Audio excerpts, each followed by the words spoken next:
Episode 12۔ خالے کی vegan کے آنے میں ابھی کافی دیر تھی۔ میں نے یہ وقت مشکل سے گزارا۔ جب ویگن اپنے اڈے پر پہنچی، میں اس کے باپ کی دکان کے باہر چارپائی پر نیم دراز تھا۔ وہ ویگن سے اتر کر سیدھا میری جانب آیا۔ ہاتھ ملانے کے بعد مستفسر ہوا، خیر تو ہے؟ میں نے بےتابی سے پوچھا، 4786 نمبر کی موٹر سائیکل دیکھی کبھی علاقے میں؟ اس نے فی الفور نفی میں سر ہلایا، یار ذرا ذہن پر زور دو۔ اس کے مطالبے پر میں نے نمبر دہرایا، یاد آنے پر سمجھایا، 3 چھوٹا لکھا ہے جبکہ 786 بڑے ہندسوں میں لکھا ہے۔ اس کی آنکھیں چمکنے لگی۔ تو یہ بات ہے؟ سچ سچ بتاؤ، چکر کیا ہے؟ تمہیں بتانے کے لیے تو گھنٹہ بھر سے یہاں پڑھو، پہلے تم بتاؤ یہ نمبر کس کا ہے؟ یہ سجاول قریشی کی موٹر سائیکل کا نمبر ہے۔ وہ کون ہے؟ میرا دل بلیوں اچھلنے لگا۔ میری توقع بھر آئی تھی، یار تم بھی تو کچھ بتاؤ کہ یہ چکر کیا ہے؟ بکواس نہ کرو، سیدھی طرح بتاؤ، سجاول قریشی کون ہے؟ کہاں رہتا ہے؟ میں تو یہ جانتا ہوں کہ وہ چوک قریشی میں ڈیرے والی سڑک پر تھوڑا آگے جا کر ڈرائیور سائڈ پر کریانے کی دکان کرتا ہے۔ چھوٹا قد، گنجا سر اور سانولا رنگ، میرے جیسا بڑا خراٹ اور بد دماغ انسان ہے۔ اس کی آنکھوں کی چمک یک دم سوا ہو گئی۔ تم مجھے بچہ سمجھتے ہو کیا؟ نہیں، بلکہ بوڑھا شیطان سمجھتا ہوں تمہیں۔ اس کی ہنسی میں طنز کی آمیزش شامل ہو گئی۔ آج جب میں پھرا لے کر واپس آ رہا تھا تو میں نے بلوچ نگر اور نوری چوک کے درمیان میں ان دونوں کو موٹر سائیکل پر جاتے دیکھا تھا۔ کن دونوں کو؟ وہی جن کو دیکھ کر تیری رال ٹپک رہی ہے۔ بکواس نہ کر، میں نے قدرے جھینپ کر کہا۔ پھر میں نے مناسب جانا کہ اسے تمام تر ماجرا کیا سناؤں۔ میرے چپ ہونے پر وہ بولا، وہ لڑکی بڑی نک چڑی ہے، عشرت نام ہے اس کا، مگر گھر اور محلے میں سب آشی کہتے ہیں۔ اس کے ساتھ آنے والا بھائی تھا اس کا، وحید، بس 2 ہی بہن بھائی ہیں۔ ماں کسی پرائمری اسکول میں پڑھاتی ہے، جبکہ باپ کے بارے میں نے بتا دیا تجھے۔ آشی مظفر گڑھ کے کالج میں پڑھتی ہے، جبکہ وحید چوک قریشی کے مڈل اسکول میں پڑھتا ہے۔ اس کا گھر کہاں ہے؟ تم نے دیکھ رکھا ہے، مگر تمہیں یہ علم نہیں ہے کہ وہ آشی کا گھر ہے۔ شاہ جمال والی سڑک کی پہلی گلی کے آخر میں ایک 2 منزلہ مکان ہے۔ یاد کرو، میرے ساتھ امجد ڈرائیور کے گھر گئے تھے نا تم، یاد کرو، وہی جہاں جا کر تم تاش کھیلتے تھے۔ ہاں، اس کے سامنے والا گھر سجاول قریشی کا ہی تو ہے۔ میں آشی کو تو دیکھنے کے لیے امجد کی بیٹھک میں بیٹھ کر گھنٹوں تاش کھیلا کرتا تھا۔ وہ بے غیرت انسان مجھ سے 10-15 روپے ایٹ لیتا تھا۔ ایک آدھ بازی جان بوجھ کے ہار جاتا، پھر مجھے ہراتا اور میری جیب خالی کرتا جاتا۔ میں سوچ میں ڈوبا ہوا تھا۔ اس کی بات سن کر بے ساختہ مسکرا دیا۔ کیا آشی نے لفٹ کرائی تھی تمہیں؟ نہیں یار، وہ اونچی ہوا میں اڑتی تھی۔ تمہارا کیا خیال ہے سائیں جیت شانوں سے کیا کہا ہوگا؟ میں کچھ کہہ نہیں سکتا۔ ہو سکتا ہے کہ اسے کوئی وظیفہ بتایا ہو یا تعویذ وغیرہ دیے ہوں، اور یہ بھی ہو سکتا ہے کہ اس نے دوبارہ آنے کا کہا ہو۔ تب تم نے کسی لڑکے کے ساتھ اس کا میل جول دیکھا تھا جب تم امجد کے یہاں جایا کرتے تھے؟ نہیں، میں نے کسی کو وہاں آتے جاتے نہیں دیکھا۔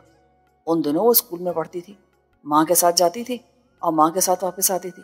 اب کالج جاتی ہے۔ ہو سکتا ہے کہ مظفر گڑھ میں پل کے جھکائے جاتی ہو اور کسی بیچارے میرے جیسے کا دل مٹھی میں جکڑے واپس آ جاتی ہو۔ خالہ بولا، ہم دونوں نے پروگرام ترتیب دیا کہ آنے والی صبح میں اس کے ساتھ چوک قریشی جاؤں گا۔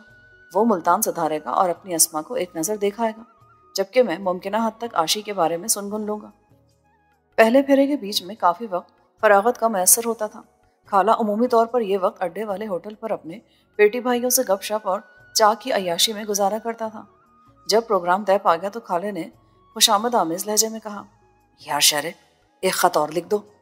لکھ کر دیا تو تھا، تو اس کے جیسا ایک اور لکھ دو نا، ایسا کہ 303 کی گولی بن کر سدھا سینے میں لگے اور دل میں سوراخ کر جائے، اور تمہارے ہاتھوں میں ہتھکڑی پہنا دے، ہے نا؟ لکھ دو، چاہے ایسا ہی کیوں نہ ہو۔ اس کی منت سماجت پر میں نے حامی بھر لی۔ چونکہ اس نے کھانا کھا کر ویگن کا پھیرا لے کر جانا تھا، اسی لیے میں گھر آ گیا۔ شام کو بخت خان کی حویلی سے نکلا تو میرا رخ اسپتال کی طرف تھا۔ آج میں نسبتاً جلد ڈاکٹر شاہ جی کے ہاں پہنچ گیا تھا۔ اسے لان میں ٹہلتے دیکھا۔ مجھے دیکھ کر وہ بولا، شہریار، ڈسپینسر کے گھر میں گھاس کاٹنے والی مشین پڑی ہے، اٹھا کر لاؤ، مل کر گھاس کاٹتے ہیں۔ میں نے حکم کی تعمیل کی۔ ڈسپینسر کے کوارٹر کے دروازے پر دستک دی۔ اس کی بیوی نے دروازے کے اندر سے پوچھا، کون؟ میں نے اپنا نام بتایا اور آمد کی غرض و غایت سے آگاہ کیا۔ وہ گھر میں گئی اور مشین گھسیٹ لائی۔ دروازہ کھول کر دروازے کی اوٹ میں کھڑی ہو کر بولی، یہ اٹھا کر لے جاؤ، مجھ سے نہیں اٹھائی جاتی۔ میں نے مشین اٹھائی اور لان میں آ گیا۔ شاہ جی اسے چلانا چاہتا تھا مگر میں نے انکار کر دیا۔